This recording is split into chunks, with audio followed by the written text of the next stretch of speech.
This is the Israeli Merkava, equipped with a modular armor system that can be easily replaced when damaged.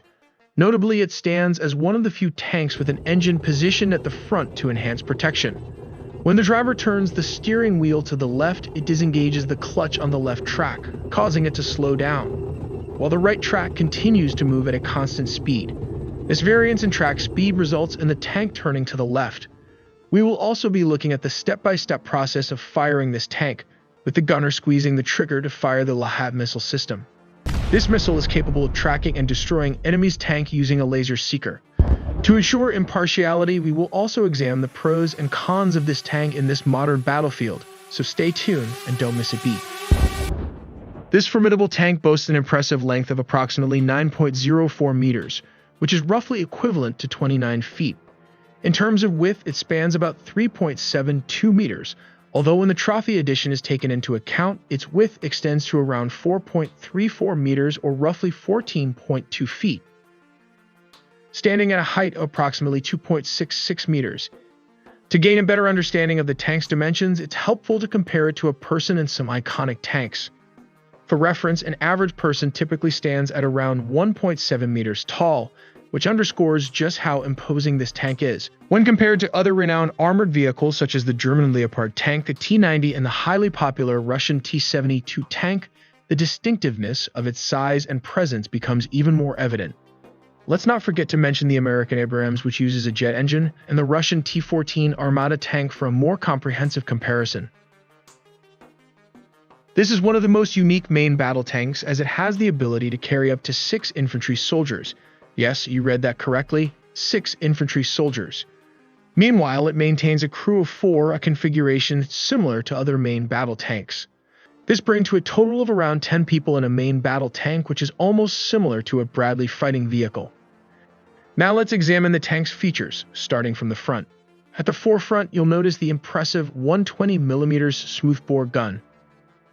Just beside it is the coaxial machine gun. It's hidden inside this turret. Continuing further, you'll find the 50 caliber mount, primarily used by the gunner for engaging infantry targets. This is the gunner's primary sight with a ballistic shield cover. Moving further towards the back, you can see the 50 caliber machine gun, which is operated by the commander. As we shift to the side, we encounter the commander independent thermal viewer. Now let's explore the interior of the tank, where we find the commander weapons station. The most prominent feature here is the primary sight extension, ensuring that both the commander and the gunner share the same view. On the side, you can see the commander display unit. This is the commander control system that tracks targets using the panoramic 360-degree sights and moves as demonstrated in this animation. The animation illustrates how the commander can remotely control the turret if the gunner is injured or if there are malfunctions. The commander also has the ability to override the turret, taking control away from the gunner from their seat whenever necessary. In summary, the commander can operate the turret, search for targets, and fire the gun. Many of you have been inquiring about how we research videos, leading to our small and new channel reaching 7 million views per month and 74 million total views in less than a year. Here is the secret. We use ground news to selectively curate potential content, among other resources. Similar to this video on the Israeli Merkawa tank, we can see 44 total articles have been published on this story. Ground News offers a swift visual breakdown of the news between the left, center, and right institutions, showing a visual biased news distribution covering a political agenda. It is also useful to know the ownership behind the news outlet, giving a better understanding of the hierarchy of informations. The factuality rating helps us to pick a topic, keeping it relevant and accurate. They shape our understanding of breaking news happening around the world to find common ground from different viewpoints. Ground News has really come to be a very important research tool. Go to ground.news/AI Telly. Try it out or subscribe through my link for as little as $1 a month, or get 30% off unlimited access this month only. Let's take a closer look at the gunner station. This section is referred to as the gunner handle, with the 2 black handles serving as the primary controls. Above them, you'll find a smaller red switch, which of course is the trigger. When this switch is pressed with both safeties disabled, the result is the firing of the 120mm gun. It's important to note that the gunner can operate this set of switches on one side. When pressed and held, the gunner can rotate the turret, as demonstrated in the animation. These switches can also be used to elevate and depress the gun tube when both of them are pressed and rotated. The result of these actions can be observed from outside the tank. When the gunner releases the switch, the gun movement stops. Located immediately adjacent to the commander is the loader's section. What is particularly intriguing is the loader's capability to choose an electrically operated revolving magazine for the type of ammunition required. The tank is equipped to house 48 rounds of ammunition, each securely stored within its protective container. An electrically operated revolving magazine is designed to accommodate 10 rounds that are readily available for immediate use. This setup serves to prevent a cook-off scenario when the tank is struck by enemy rounds. Additionally, the tank is equipped with a 60mm mortar positioned within the turret. When the situation calls for it, the operator can initiate the firing of the mortar round. When ready, the mortar can be deployed from its housing as demonstrated in the accompanying animation. Let's take a look at how to fire this 120mm gun. Step 1. Gunners and commanders search for targets. When the gunner presses and holds this switch, the turret rotates to the direction of the target. Step 2. The loader will pick up the right ammunition as directed by the gunner or commander. Step 3. When ready, the gunner presses the trigger button and booms open fire on the 120mm gun. This is not just any shell but a missile. Yes, this is the Lahat laser homing anti-tank missile. This missile can change direction and track and destroy the enemy tank, providing a significant advantage for hitting moving targets. It can also fire French, German, and American rounds such as the Heat MPT, although it is not as accurate as the armor-piercing, fin-stabilized, discarding sabot round.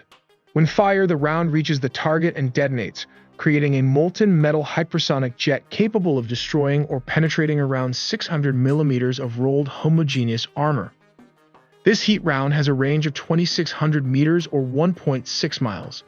Comparing this to the fin-stabilized armor-piercing sabot, which has a range of 3,500 meters or 2.1 miles.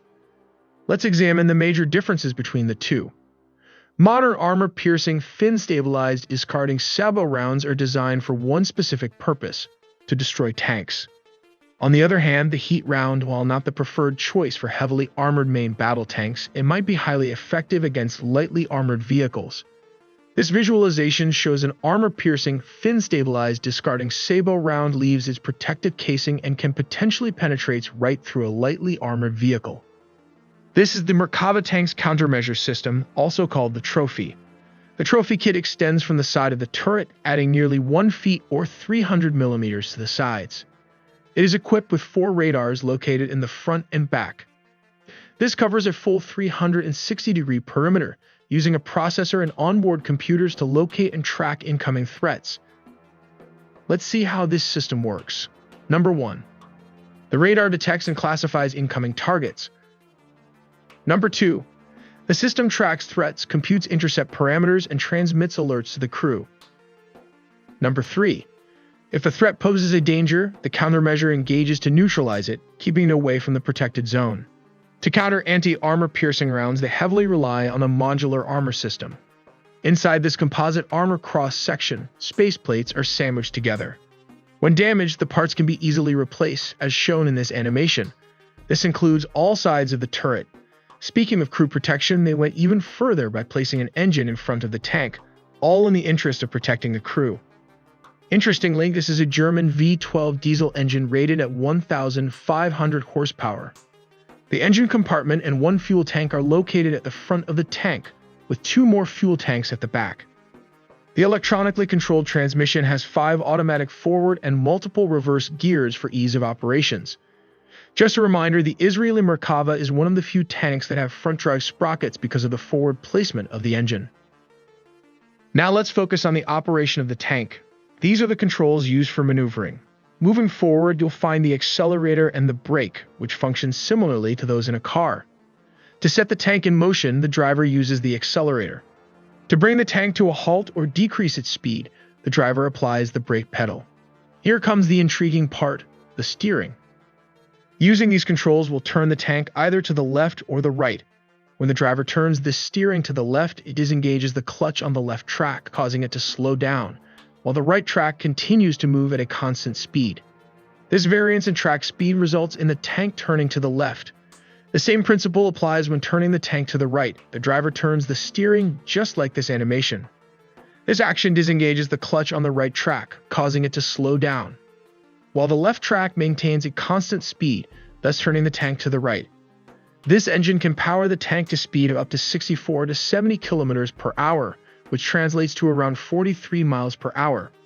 That's an impressive speed for a main battle tank weighing 64 tons that can carry 6 infantry soldiers as discussed earlier. Like any military vehicle, it has its share of pros and cons. One of the defining features of the Merkava is its emphasis on crew safety. Furthermore, it is equipped with a soft kill countermeasure system situated at the front of the turret. When a laser homing missile is fired at the tank, this system disperses smoke grenades, confusing or blinding the laser homing device of the missile, potentially causing it to malfunction or deviate from its intended path. Let's take a look at the cons. Despite its trophy countermeasure system, it does have its flaws. In this modern battlefield in the age of drone warfare, a simple $300 drone attached with a mortar round can damage this $5 million tank when hit from the top of the turret. Placing the engine at the front creates a significant heat signature, making it a potential target for laser homing missiles. We create original videos from scratch, and with the support of our sponsor, Ground News, we are able to produce basic engineering videos like these and hire more animators. So please subscribe and click the notification bell to receive more videos in the future.